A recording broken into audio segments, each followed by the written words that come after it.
It's not your goals that are broken. It's you. Your brain's fried. Your habits are trash and your body's running on autopilot.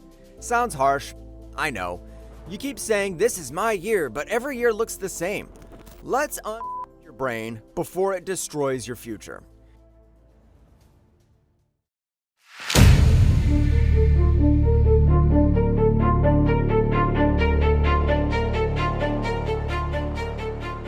You don't get it. You're not lazy. You're addicted. Addicted to distraction, addicted to scrolling, addicted to swiping and numbing yourself. You say you want freedom, success, a six-pack, a business, but your actions say otherwise. And look around. The average person can't sit through a 10-minute video without checking their phone twice. Studies show our attention spans drop to just 8 seconds. 8 seconds! That's less than a goldfish. No wonder you can't stay locked in on one goal for more than a week. Here's the brutal truth. You've trained your brain to need stimulation every second. You think you're in control? You're not. That buzzing in your pocket owns you. That endless feed owns you. And every time you give in, you're wiring yourself deeper into being unfocused. So how do we break this? With pain, with awareness, with data. For the next 30 days, track every 30 minutes of your life. Write it down. See where your time actually goes. You'll be disgusted. Hours lost on meaningless crap while your dreams rot in the corner. Here's the test. Put your phone in another room for 24 hours. Watch what happens. The shakes, the anxiety, the just one quick check. That's not you. That's the addiction talking. You're not addicted to the phone. You're addicted to distractions. And if you don't break it, well, forget everything else. You'll never focus, never create, never build. Point blank, period. But distraction is only one part, because even if I strip away every notification you have, every useless scroll, you'd still be stuck. Why? Well, let's talk about the anti-zone.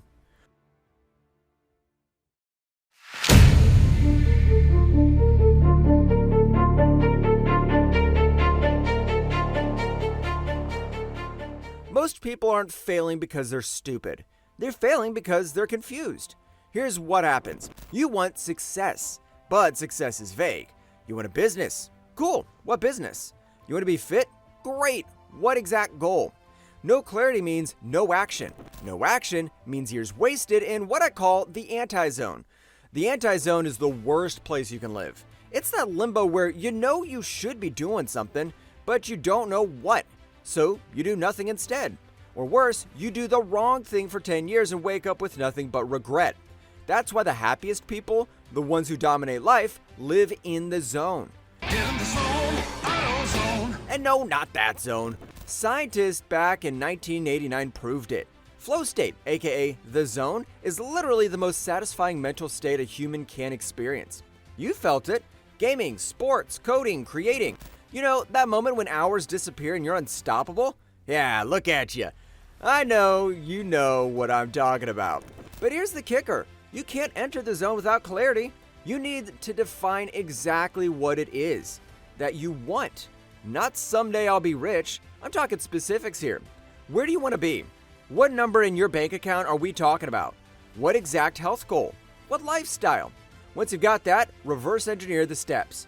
Then attack one step at a time. That's how you shift from confusion into locked in focus. But here's the open wound. Even with clarity, even in the zone, most people still fail. Why? Because they're building with broken tools. Their bodies and brains are running on garbage inputs. And if your vehicle's busted, I don't care how good the map is. So let's get real about what you're feeding your system.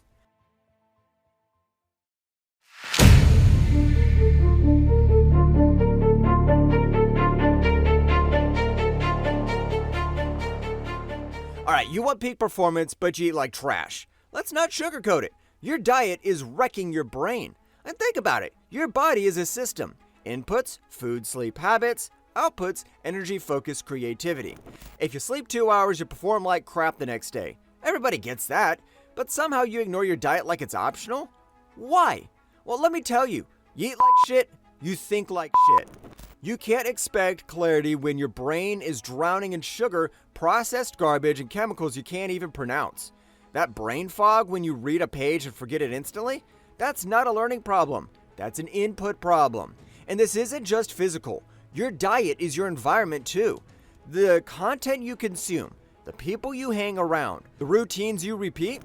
If 95% of who you are by 35 is just memorized behavior, habits, and emotional loops, then you're literally programming yourself into failure every day you run the same toxic script. Here's the killer statistics. The average person thinks 60,000 to 70,000 thoughts a day, and 90% of them are the same thoughts as yesterday.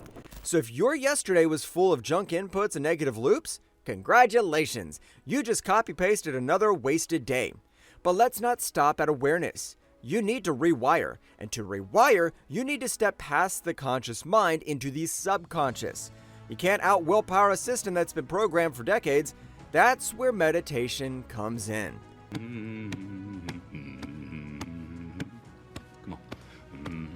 And no, I'm not talking about the cross-legged humming for vibes. I'm talking about breaking into the operating system of your mind and rewriting the code. So, you ready? Let's dive into the battlefield between your conscious mind and your body.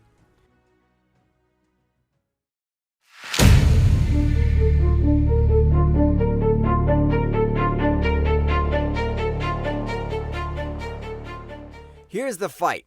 Your conscious mind is 5%. Your subconscious, the autopilot running your habits, your emotions, your cravings, that's 95%. Now tell me, who do you think wins that battle? Exactly. That's why you keep saying, this time I'll change, and end up back in the same toxic cycles. You're bringing a knife to a gunfight. So how do you win? You bypass the analytical mind. You slip under the firewall.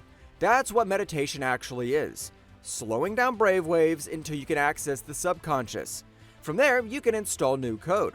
And think about it. Every time you replay a painful memory, your body produces the same chemistry as if it's happening now.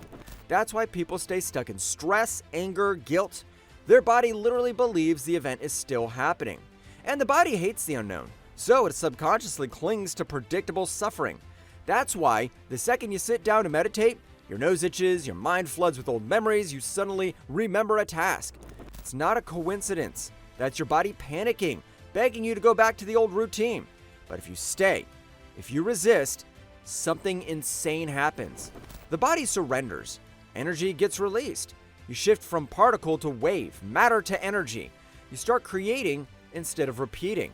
And when you do this constantly, you stop being a victim of your past programming. You stop living in yesterday's emotions. You start imagining a future so vividly, your body and brain believe it's real. That's not boo-boo, that's neuroscience. But here's the kicker. Imagination alone isn't enough. You need to feel it, embody it, live it emotionally before it's real physically. That's the secret that flips everything. So let's talk about creating your future self, right now before it exists. But before we jump into that, do me a favor and hit that subscribe button. I don't want you missing out on more good stuff I have coming up for you.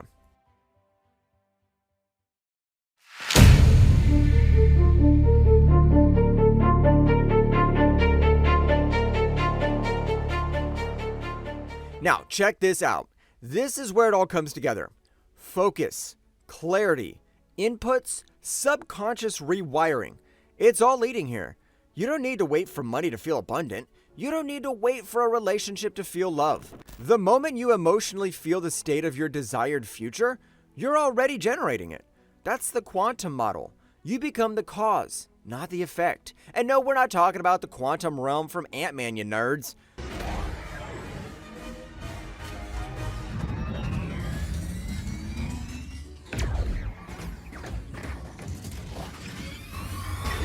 Now, here's the move.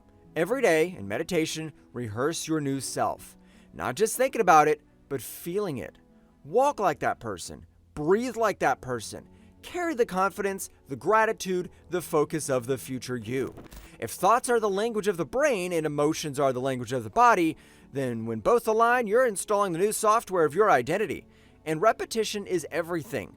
Just like you trained yourself into distraction, you could train yourself into discipline. Just like you programmed your body into stress, you can program it into freedom. Do it long enough and it becomes automatic.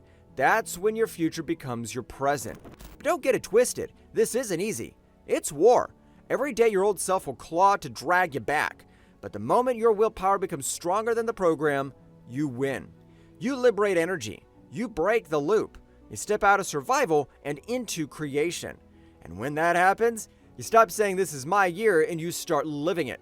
Not someday, not next month, now. So here's the question. Are you finally ready to unfuck your brain and build the life you were meant for? One day or day one. Don't forget to hit the like and subscribe button. I'll see you in the next one.